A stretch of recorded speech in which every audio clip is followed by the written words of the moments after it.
I stared at my father's text message on my phone screen, my hands trembling slightly as I read the words for the 5th time. Family dinner at 7 p.m. tonight. Important discussion. The same father who had missed my college graduation for a client meeting in Phoenix. The same man who arrived 3 hours late to my wedding reception because he was closing the Henderson insurance deal. The same person who promised to watch me ring the opening bell at NASDAQ 6 months ago, only to cancel that morning for an emergency that turned out to be his golf buddy's retirement party. 20 years of empty chairs at every ceremony that mattered to me. 20 years of silence when I desperately needed someone to say they were proud. And now, just hours after Forbes published my company's $130 million valuation, suddenly Dad wants to have an important conversation. Growing up in Sacramento as the middle child taught me early that love came with conditions in the Anderson household. My father, Robert, worked as a senior insurance executive, building his reputation on being the guy who never missed a deadline, never lost a client, and never let personal matters interfere with business success. My mother, Linda, played the role of the supportive wife who nodded along with his priorities, creating a home where Dad's schedule dictated everything else. My older brother, Marcus, learned the game early. He studied law at UC Davis, passed the bar exam on his first attempt, and joined a prestigious firm downtown. Every Sunday dinner conversation revolved around Marcus's latest courtroom victory or high-profile client acquisition. Dad would beam with pride discussing legal strategies, like they were planning military campaigns together. My younger sister Emma chose the safer path of elementary education, teaching 3rd grade at the local public school. She never challenged Dad's worldview, never questioned his absence from family events, and somehow remained his favorite despite earning a teacher's modest salary. Her gentle personality meant she avoided the conflicts that seemed to follow me everywhere. I chose technology entrepreneurship, which Robert viewed as equivalent to gambling with monopoly money. When I announced my intention to start a software company, instead of pursuing a traditional career path, his response was immediate and crushing. That internet nonsense is for kids playing video games in their parents' basements. Real men build something tangible, something that lasts. The pattern of disappointment started early and never wavered. During my senior year of high school, I earned the valedictorian honor and delivered the graduation speech to 1,200 people in the Civic Center auditorium. I spent weeks writing about overcoming obstacles and pursuing dreams despite criticism. The morning of graduation, Dad informed me he would miss the ceremony because his biggest client had invited him to an exclusive dinner meeting at the country club. He handed me $50 and said he was sure I would do fine without him watching. College graduation 4 years later brought the same result with different packaging. I graduated summa cum laude from Stanford with a computer science degree, ranking 3rd in a class of 600 exceptional students. The graduation ceremony fell on a Saturday in May, but Robert had committed to attending a 3-day insurance conference in Las Vegas that same weekend. He explained that missing the conference would damage his professional reputation and cost our family financial security. Linda supported his decision, suggesting we celebrate with a nice dinner the following week instead.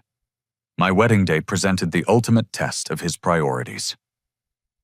Sarah and I planned our ceremony for 18 months, choosing a date that worked around everyone's schedules. We sent save-the-date cards 8 months in advance. Robert confirmed his attendance multiple times during the planning process. The wedding began at 4 p.m. on a beautiful October afternoon, with 150 guests gathered at a vineyard in Napa Valley. Dad arrived during the reception dinner, missing the entire ceremony and cocktail hour because he was finalizing a $1 million commercial policy for the Hendricks Manufacturing Group. His entrance disrupted the best man's speech, and he spent the remainder of the evening networking with other guests instead of celebrating with his son. When my first startup failed spectacularly at age 25, burning through $200,000 of investor funding in 18 months, Robert's reaction confirmed his skepticism about my chosen path. "I warned you this would happen," he said during our phone conversation about the company's closure. "These technology ventures are built on fantasy and wishful thinking. You wasted valuable years you could have spent building a real career with steady income and retirement benefits." The failure devastated me financially and emotionally, but it also clarified my determination to prove him wrong. I spent 6 months working as a freelance programmer to pay rent and recover from the financial disaster. During those dark months, I analyzed every mistake from the failed company and developed a completely different approach for my next venture. I rebuilt from nothing, creating an innovative software platform designed specifically for small business operations. Instead of chasing venture capital funding like my first company, I focused on generating revenue from day one. The platform automated inventory management, customer relationships, and financial reporting for restaurants, retail stores, and service providers who traditionally relied on paper systems and basic spreadsheets. The company grew slowly but steadily over 6 years through my relentless focus on customer satisfaction and word-of-mouth marketing. I hired brilliant programmers and formed strategic partnerships with accounting firms and business consultants who recommended our platform to their clients.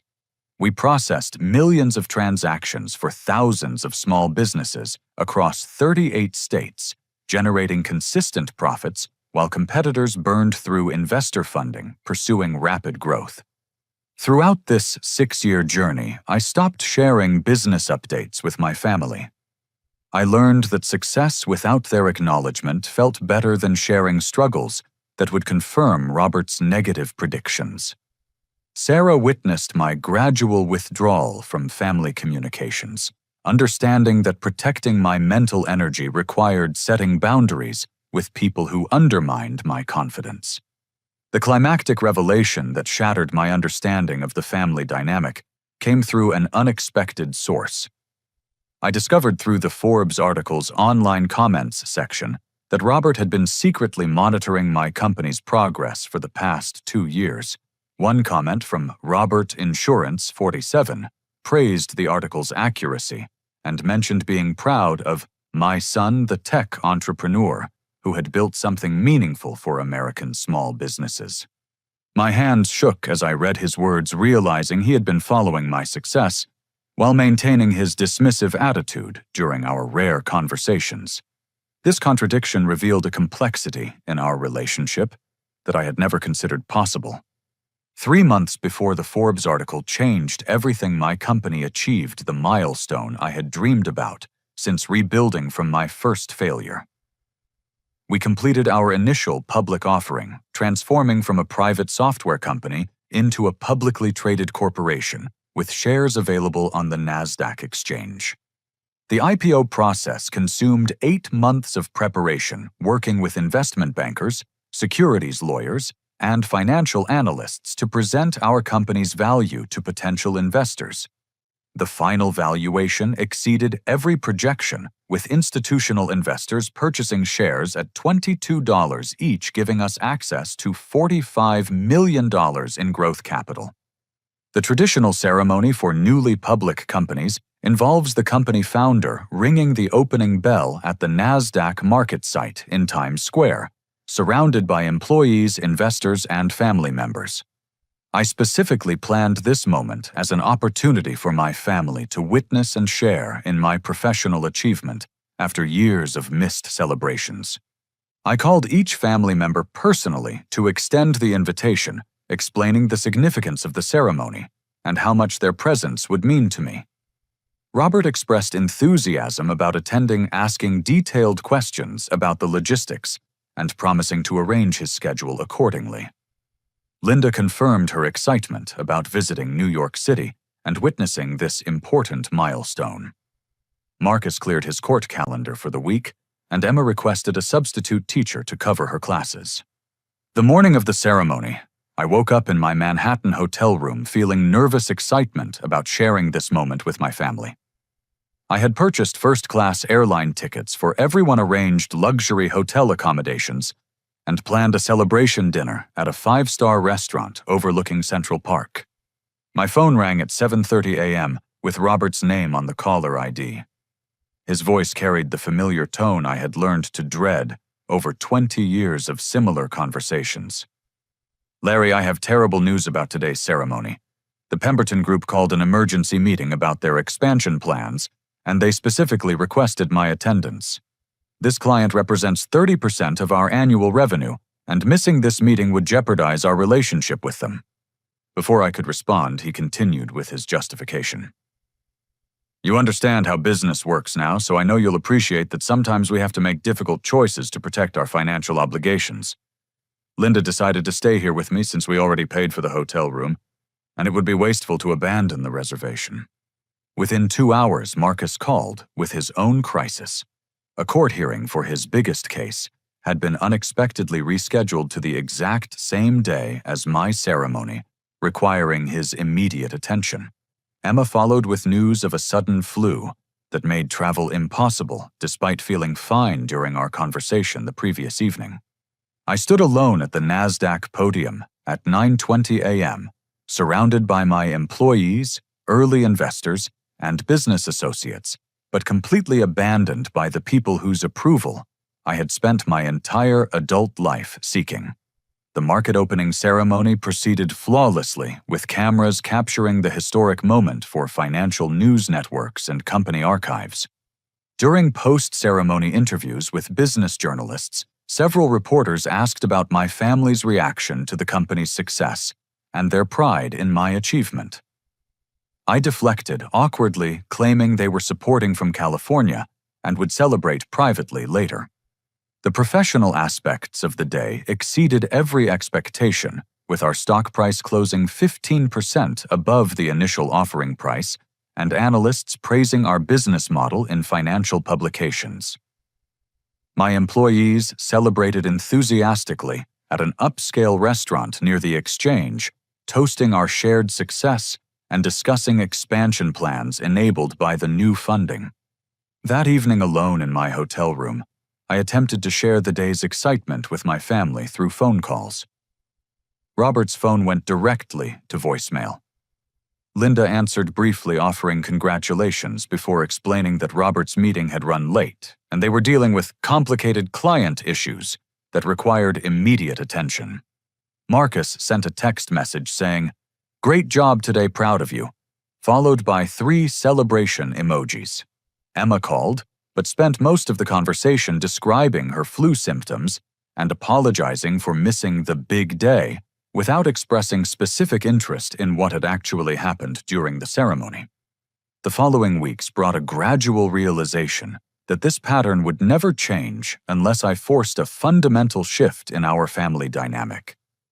I stopped initiating contact with family members, stopped sharing business updates during our infrequent conversations, and focused entirely on growing the company with people who genuinely cared about its success. Sarah witnessed my emotional withdrawal from family relationships, understanding that my mental health required protecting my energy from people who consistently prioritized other obligations over our relationship. She supported my decision to establish boundaries while maintaining hope that someday circumstances might improve. The shocking revelation that recontextualized this entire experience came through an unexpected conversation with Janet Morrison, a family friend who had known my parents for 20 years. During a chance encounter at a Sacramento coffee shop, she mentioned seeing Robert and Linda driving toward the airport on the morning of my NASDAQ ceremony. I was surprised they were heading out of town. Janet explained, since Robert had been talking for weeks about flying to New York to watch you ring the bell at that stock exchange thing. He seemed really excited about it. Further conversation revealed that my parents had actually driven halfway to the airport, purchased their boarding passes, and waited in the departure gate for nearly 2 hours before Robert decided he was too nervous about being out of his element in the financial world. He worried about embarrassing me by saying something inappropriate to my business associates or appearing unsophisticated in front of sophisticated Wall Street professionals. They returned home without notifying me, crafting the emergency meeting story to avoid admitting that fear and insecurity had prevented them from supporting me during the most important professional moment of my life. This revelation shifted my understanding from believing they did not care to recognizing they cared so much that their anxiety about disappointing me had become paralyzing. 6 months after the NASDAQ ceremony, I settled into my normal Tuesday morning routine, arriving at our company headquarters in downtown Sacramento by 7:30 a.m. Our office occupied 3 floors of a renovated brick building, housing 68 employees who had transformed my small business software vision into a thriving corporation. I was reviewing quarterly financial reports when my assistant Jennifer burst through my office door with unusual excitement, holding her laptop and practically vibrating with energy. "Larry, you need to see this immediately," she announced, setting the computer on my desk with a Forbes article displayed on the screen. The headline read, "Small Business Platform Revolutionizing Main Street America," with my photograph prominently featured below the title. The article detailed our company's growth from startup to publicly traded corporation, highlighting our impact on small business efficiency and profitability across the United States. The journalist had spent weeks researching our business model, interviewing customers, and analyzing our financial performance to write a comprehensive profile that positioned our platform as an essential tool for American entrepreneurship. The article included specific details about our technology's capabilities, customer success stories, and projections for future expansion. Most significantly, the article revealed our current market valuation of $130 million, a figure that represented validation of every risk I had taken and every obstacle I had overcome during the previous 6 years. The Forbes recognition transformed our company from a regional success story into a nationally recognized business achievement. I read the entire article twice, absorbing the professional recognition and industry credibility that came with Forbes coverage. The journalist had captured our mission perfectly, explaining how our platform empowered small business owners to compete effectively with larger corporations through superior technology and streamlined operations. My phone immediately exploded with calls from potential investors, strategic partners, and media outlets requesting follow-up interviews. Industry publications wanted to feature our success story, and business conferences invited me to speak about entrepreneurship and innovation in small business technology. Sarah called within minutes of the article's publication, having discovered it through her Google News alerts for my name. Her excitement matched my own as we discussed the implications of this national recognition for our company's future growth and my personal professional reputation. Our employees organized an impromptu celebration in the main conference room with champagne and congratulatory speeches about our shared achievement. The article was shared hundreds of times on social media, with industry professionals and business publications amplifying its reach throughout the entrepreneurship community. Throughout this exciting day, I found myself repeatedly checking my phone for messages from family members. The Forbes article represented the ultimate validation of my career choice and business acumen, the kind of mainstream recognition that should have silenced Robert's skepticism about technology entrepreneurship forever. By late afternoon, I had received congratulatory messages from college classmates, former colleagues, business associates, and even acquaintances from high school who had seen the article shared on social media platforms. The recognition felt surreal, but deeply satisfying after years of building the business without external validation.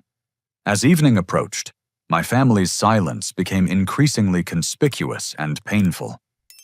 I checked their social media accounts and discovered they had all been active online during the day, with Linda posting photos of her garden, Marcus sharing legal industry news, and Emma uploading pictures from her classroom. Most telling was Robert's Facebook activity, where he had liked and commented on several posts from neighbors and golf partners, proving he was actively using social media throughout the day the Forbes article was published. His absence from any acknowledgement of my achievement felt deliberate and crushing. Unable to resist testing their awareness, I posted the Forbes article link on my own social media accounts without additional commentary, simply sharing the recognition and allowing others to celebrate or ignore it as they chose. Within hours, the post generated dozens of likes and comments from friends, colleagues, and business contacts expressing genuine excitement about my success. The most revealing discovery came from monitoring Robert's social media engagement that evening. He had liked a comment from his neighbor Harold Peterson that read, "Congratulations on raising such a successful son, Robert. That Forbes article about Larry's company is really impressive." This interaction proved that Robert was aware of the article and my achievement, but chose not to communicate directly with me about it. I went to bed that night, feeling a complex mixture of professional triumph and personal disappointment. The Forbes recognition represented everything I had worked toward professionally, but its impact was diminished by my family's continued indifference to my achievements. The next morning brought Robert's text message requesting the family dinner arriving at exactly 9:15 a.m., while I was reading follow-up coverage of the Forbes article in other business publications. The timing felt calculated coming after he had processed the significance of the national recognition and its implications for his previous dismissive attitude toward my career choices. The shocking discovery that reframed my entire understanding of Robert's behavior came through an investigation prompted by the Forbes article's online comment section. While reading responses from readers, I noticed several references to previous coverage of our company that I had never seen. Further research revealed that Robert had actually attempted to invest in my company 18 months earlier through a proxy arrangement with his financial advisor, Gregory Malik. The investment proposal had been submitted under Gregory's name and investment fund, requesting a $200,000 stake in our company during a private funding round. Our chief financial officer had rejected the investment proposal because Gregory's fund focused primarily on traditional industries like manufacturing and real estate, making them an inappropriate partner for our technology platform. I had never been informed about the specific details of rejected investment offers, only receiving summary reports about successful funding rounds.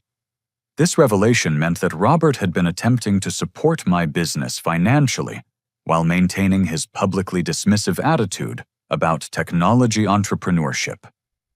His pride had prevented him from investing directly or admitting his interest in supporting my success, leading him to pursue a secretive approach that ultimately failed due to his lack of transparency.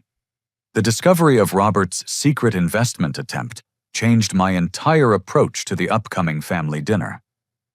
Instead of viewing it as another opportunity for disappointment, I decided to transform this meeting into a final confrontation that would either repair our relationship permanently or establish clear boundaries for future interactions.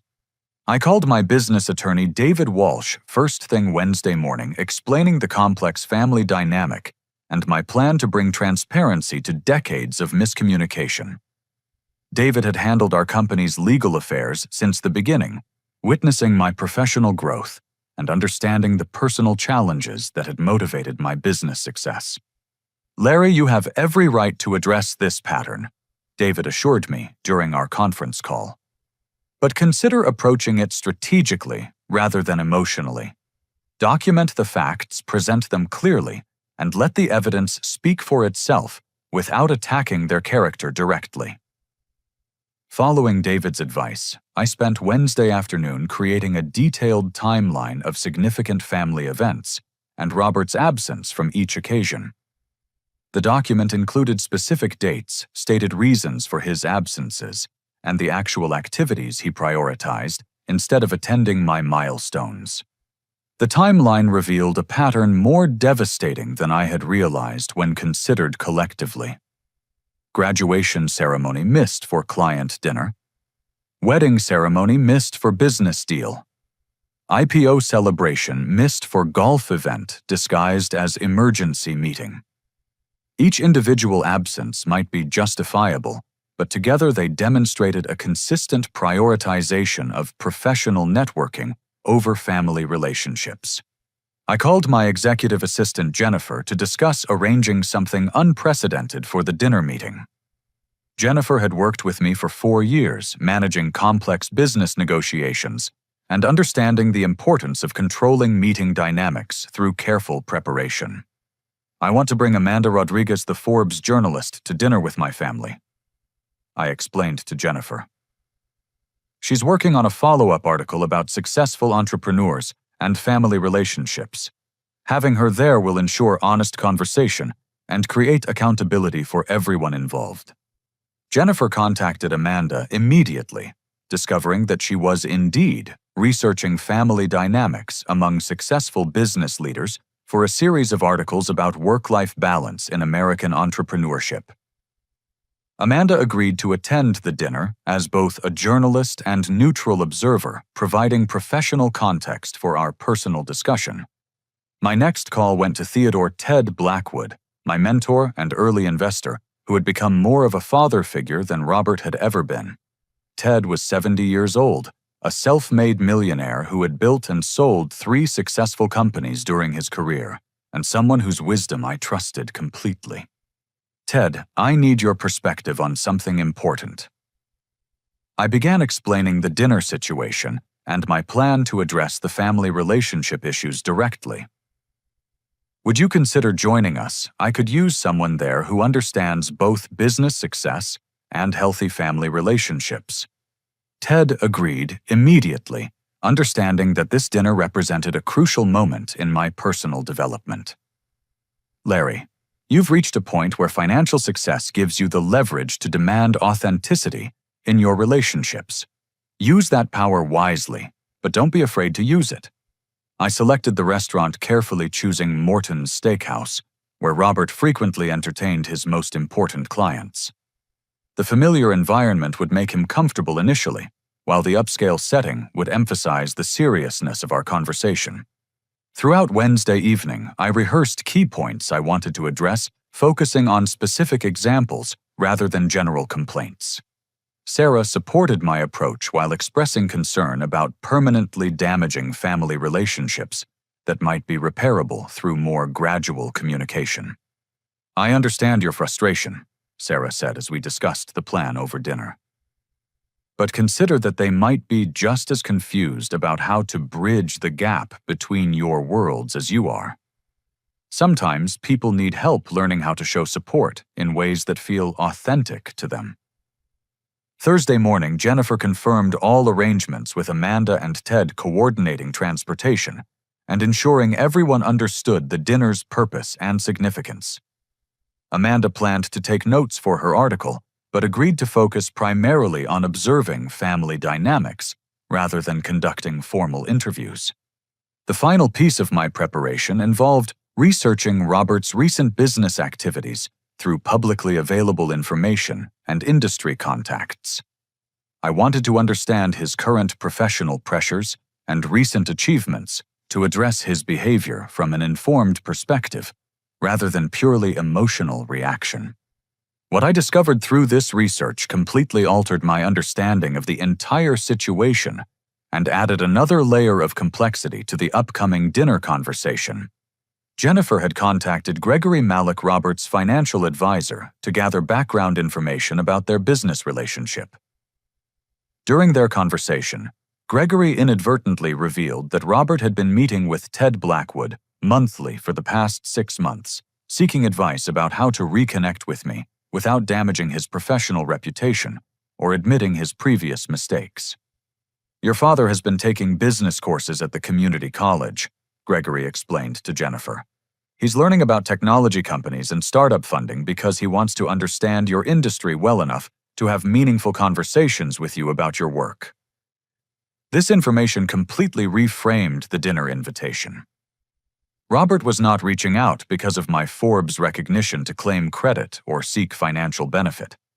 He was attempting reconciliation based on months of preparation and coaching from Ted, trying to bridge the gap between our worlds through education and professional guidance.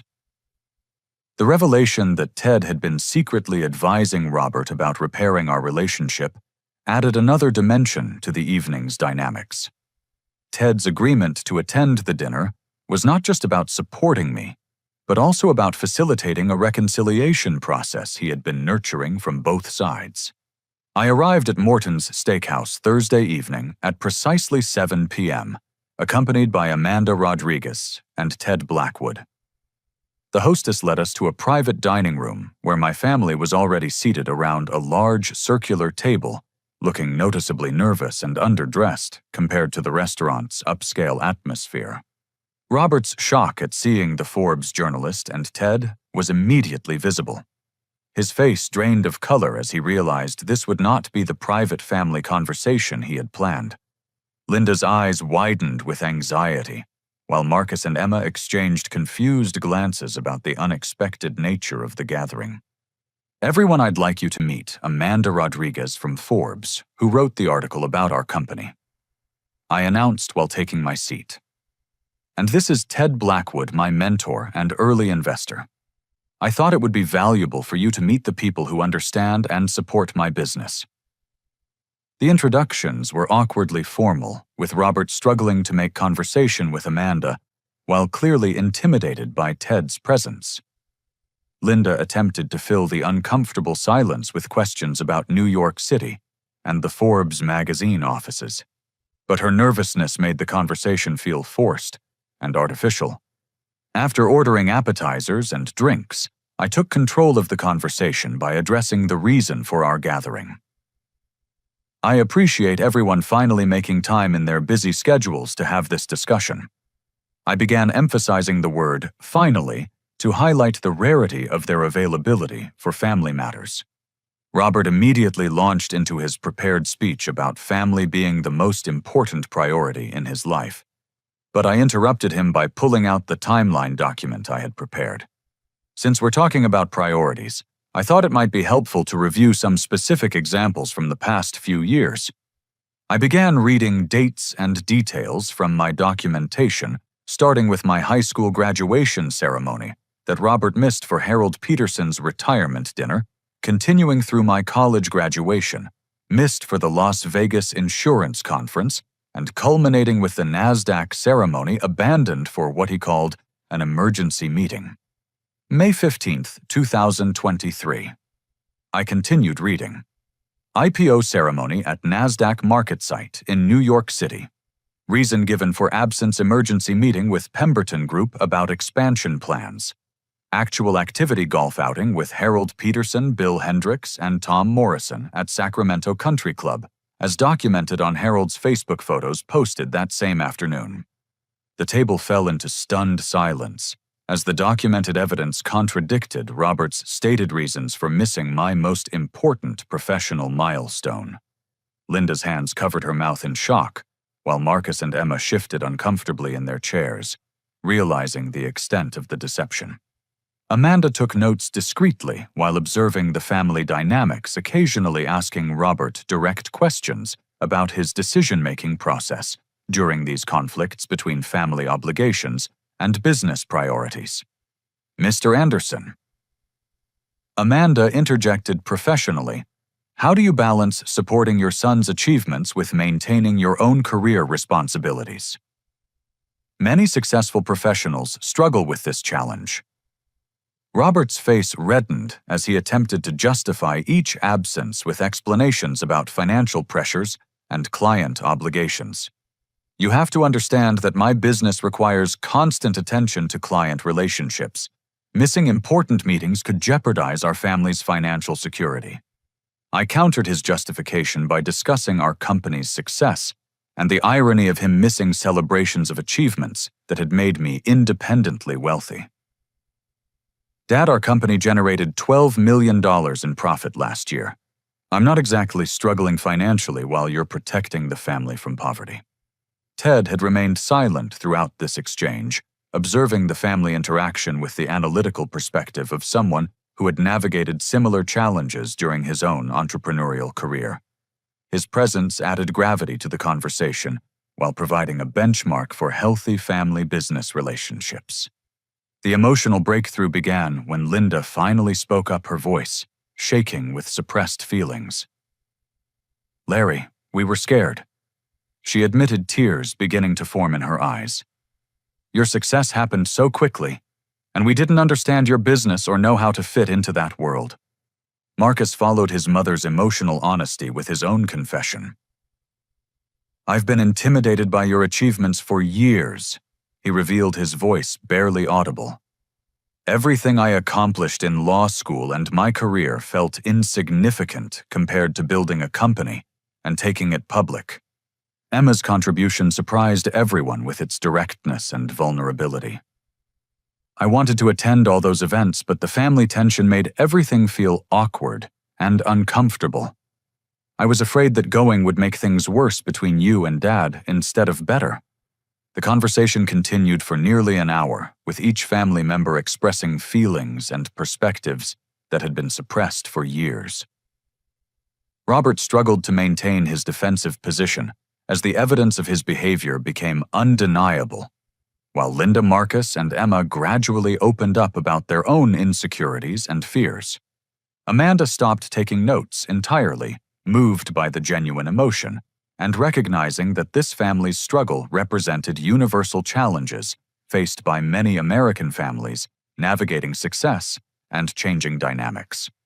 The climactic moment of revelation came when Ted finally broke his silence, addressing the table with information that completely recontextualized the entire evening and the previous months of family miscommunication.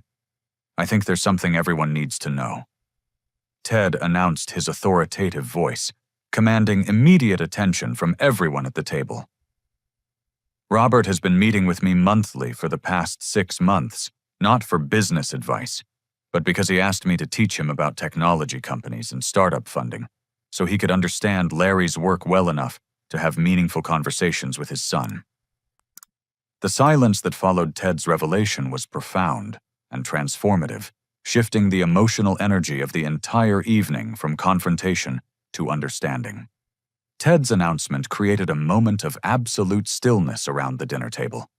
Robert's face transformed from defensive anger to vulnerable embarrassment as his secret efforts were exposed to the entire family. "I didn't know how to tell you," Robert said quietly, addressing me directly for the first time all evening. "After your first company failed, I was so afraid of saying the wrong thing that I stopped trying to understand what you were doing. But watching your success from a distance made me realize how much I had missed by being ignorant about your work." Ted continued explaining the context of their meetings, describing Robert's genuine desire to bridge the gap between their worlds. "Your father has been taking computer programming courses at Sacramento City College every Tuesday evening for 4 months.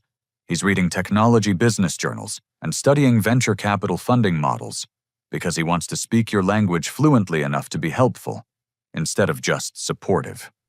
Amanda set down her pen, completely recognizing that this story had evolved beyond professional journalism into deeply personal family reconciliation that deserved privacy and respect rather than public scrutiny. Robert reached into his jacket pocket and withdrew a manila folder thick with newspaper clippings, magazine articles, and printed internet stories about our company's growth and achievements. "I've been collecting everything written about your business for the past 3 years," he admitted, spreading the materials across the table. "I have copies of every interview you've given, every press release your company has issued, and every financial report that's been published." The folder contained evidence of his secret pride and interest that contradicted every impression I had formed about his attitude toward my career. Articles were highlighted with notes in his handwriting showing detailed attention to our business strategies and market positioning. Linda pulled out her phone and showed me a photo album she had created titled Larry's Success, containing screenshots of online articles, social media posts about our company, and pictures she had taken of our headquarters building during her occasional drives through downtown Sacramento. "I drive by your office twice a month just to see the parking lot full of cars and know that all those people have jobs because of something my son built," she confessed through tears. I was too proud to admit I was proud, if that makes any sense. Marcus set down his wine glass and looked directly at me with an expression of profound regret. "I've been miserable as an attorney for 3 years," he revealed. "I chose law school to impress Dad, but I've always been more interested in business strategy and technology. I was jealous of your courage to follow your own path instead of seeking family approval." Emma's confession surprised everyone with its practical implications. "Teaching elementary school has been fulfilling emotionally, but I can barely afford my apartment rent and student loan payments. I've been too embarrassed to ask for financial advice or help, even though I know you could provide both."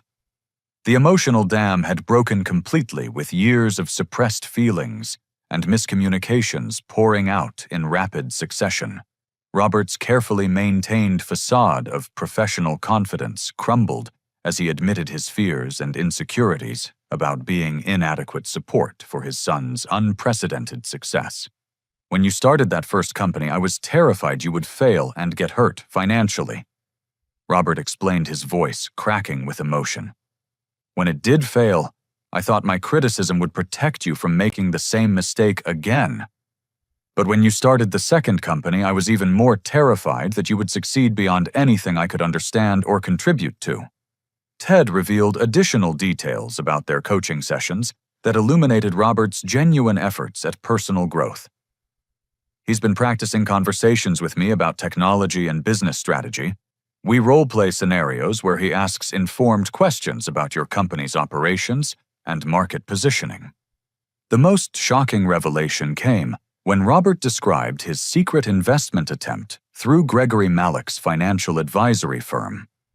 "I wanted to support your company financially, but I was afraid you would reject my money if you knew it came from me.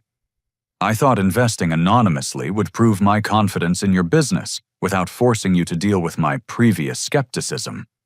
Amanda listened to this family reconciliation with obvious emotion, understanding that she was witnessing something far more significant than typical business success story. The genuine vulnerability and love beneath years of misunderstood communication represented universal themes that transcended individual family dynamics. The investment proposal was rejected because Gregory's fund focuses on traditional industries. Robert continued. "I should have been honest about my intentions instead of trying to support you secretly while maintaining my public skepticism about your career choices." Linda added her own perspective about the NASDAQ ceremony that had been so painful for me. "We drove to the airport and sat in the departure gate for 2 hours, she revealed. Robert was terrified about being in a room full of sophisticated Wall Street professionals and saying something that would embarrass you in front of your business associates. The revelation that they had actually attempted to attend my IPO ceremony, but were paralyzed by anxiety rather than indifference, completely reframed my understanding of their absence. Fear of disappointing me had prevented them from supporting me, creating the opposite result they were trying to avoid. Emma provided additional context that demonstrated the complexity of family dynamics I had never considered. "We all wanted to support you, but none of us knew how to do it properly. Every time we tried to ask questions about your business, you gave short answers that made us feel stupid for not understanding technology." Marcus added his perspective about family communication patterns that had contributed to years of misunderstanding. "You stopped sharing details about your work with us, which made it impossible for us to learn how to be supportive in meaningful ways. We were all stumbling around trying to show interest without knowing what questions to ask." The evening's final revelation came from Robert's description of a scholarship program he had established using profits from his insurance business. "I've been funding college scholarships for small business owners who use your software platform," he announced, producing documentation from a folder he had kept hidden. "The program is called the Thomas Anderson Memorial Scholarship, named after your grandfather." This discovery that Robert had been directly supporting entrepreneurs who benefited from my company's technology while honoring his own father's memory represented the ultimate expression of pride and support that he had been unable to communicate directly.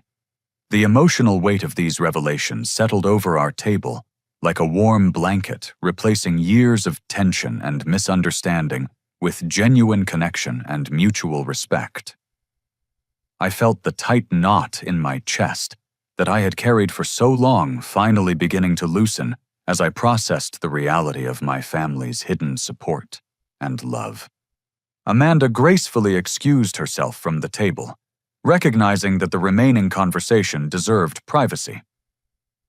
"Thank you for allowing me to witness such an authentic family moment," she said while gathering her notes. "I think I'll focus my follow-up article on the importance of communication in family-business relationships, rather than documenting your specific story." Ted suggested establishing regular monthly family dinners where Robert could ask questions about our business operations without feeling embarrassed about his learning curve. Communication requires practice, he advised, especially when you're bridging different worlds and generations. Robert eagerly embraced this suggestion, proposing to visit our company offices to meet my employees and observe our daily operations firsthand. "I want to understand what you've built from the inside," he said with genuine enthusiasm. "I've been reading about your technology, but seeing it in action would help me appreciate its impact on your customers." Linda suggested planning a family vacation to properly celebrate our company's success and IPO achievement that we had never commemorated together. "We owe you a celebration that focuses entirely on your accomplishments, without any distractions or competing priorities," she said, wiping away the last of her tears. Marcus surprised everyone by revealing his desire to leave his law firm and explore opportunities in business consulting or corporate strategy. "I've been researching your industry for months," he admitted, "not just to understand your work, but because I'm genuinely interested in helping technology companies navigate legal and strategic challenges." Emma asked for guidance about financial planning and investment strategies that could help her transition from teaching into educational consulting. "I have ideas about helping other teachers integrate technology into their classrooms," she explained, "but I need business mentorship to turn those ideas into a sustainable company." I found myself overwhelmed with emotional relief and genuine excitement about rebuilding our family relationships on a foundation of honesty and mutual support. The success I had achieved felt exponentially more meaningful when shared with people who truly understood its significance. "I want to establish a family investment fund," I announced, surprising myself with the spontaneous offer. Not just to help Marcus and Emma pursue their goals, but to create opportunities for us to work together on projects that combine our different skills and experience. Robert's eyes brightened with an idea that had obviously been developing during our conversation. "What if I became an official advisory board member for family business decisions? I have 30 years of experience managing client relationships and business development that might be valuable for your company's continued growth." Sarah arrived toward the end of our dinner, having finished her own work commitments, and immediately sensed the transformed energy around our table. The contrast between the tense, defensive family she had observed for years and the open, collaborative group she encountered that evening was remarkable and encouraging. We spent another hour discussing specific plans for moving forward, establishing new communication patterns, and creating opportunities for meaningful collaboration. Robert enrolled in an advanced business technology course to accelerate his understanding of our industry, while Linda suggested hosting quarterly family meetings to discuss everyone's professional and personal goals. 6 months later, our family transformation had exceeded every optimistic projection from that pivotal dinner conversation. Marcus had transitioned from his law firm to become our company's general counsel, bringing legal expertise and strategic thinking that enhanced our business operations significantly. Emma launched her educational consulting practice with financial backing from our family investment fund, developing curriculum programs that helped public schools integrate technology more effectively. Her teaching background combined with business mentorship created a unique service that generated substantial demand among school districts. Robert's evolution from skeptical critic to knowledgeable supporter represented the most dramatic personal transformation. He completed his business technology certification program and now provides valuable perspective about traditional industry practices that inform our expansion strategies. The Forbes follow-up article that Amanda published 3 months later featured our family reconciliation as a model for maintaining relationships during periods of rapid professional growth. Her story emphasized the importance of direct communication, mutual education, and shared commitment to understanding each other's worlds. Our monthly family dinners have become the foundation for ongoing collaboration and support that extends far beyond business discussions. We address personal challenges, celebrate individual achievements, and maintain the authentic connections that had been missing for so many years. Robert's scholarship program has expanded to support 50 students annually, providing educational opportunities for aspiring entrepreneurs while honoring both his father's memory and his son's business success. The program represents his unique contribution to our shared legacy of supporting American small business development. The most profound change has been the replacement of conditional approval with unconditional support throughout our family relationships. Success is celebrated together, challenges are addressed collaboratively, and individual growth is encouraged without judgment or competition. Looking back on that transformative dinner, I realized that true success cannot be measured solely by financial valuations or professional recognition.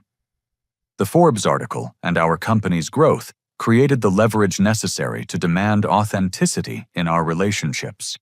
But the real victory was discovering that love and pride had always existed beneath layers of fear and miscommunication. My family's absence from important events had never reflected indifference toward my achievements. Their distance represented anxiety about their ability to contribute meaningfully to my success, combined with pride that felt too vulnerable to express directly. The business skills that enabled me to build a successful company also equipped me to facilitate family reconciliation through direct communication, clear expectations, and collaborative problem-solving. Entrepreneurship taught me that most obstacles can be overcome through persistence, creativity, and willingness to address problems honestly rather than avoiding difficult conversations. Have you ever experienced a moment when success in one area of your life created the confidence necessary to address long-standing problems in your relationships? Sometimes professional achievements give us the leverage we need to demand authenticity and respect from people who matter most to us. Share your own stories about family dynamics and professional growth in the comments below. If this story resonated with your own experiences with family expectations and personal success, please like this video and subscribe for more authentic stories about overcoming relationship challenges. Share this with anyone who might benefit from hearing about the power of honest communication in healing family relationships. Thank you for joining me in exploring these deeply personal themes that connect us all through our shared experiences of love success and the courage required to bridge different worlds within our families. I wish you the strength to pursue your own difficult but necessary conversations, and the wisdom to recognize love even when it's expressed imperfectly.